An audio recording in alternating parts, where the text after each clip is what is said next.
Welcome to how to download Windows ISO using Rufus. Follow these steps.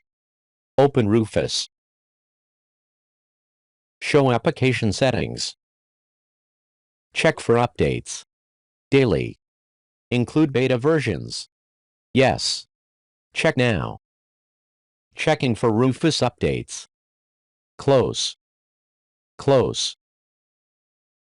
Close. Reopen Rufus.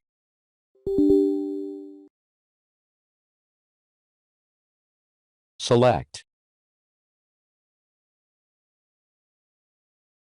Drop-down list. Download.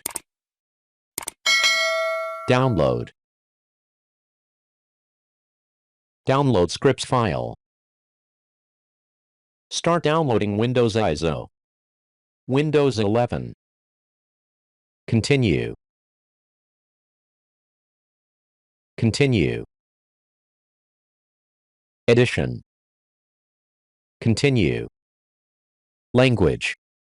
Continue. Download. Browse to save file. Save. These are the steps to download Windows ISO file with Rufus. Thanks for watching.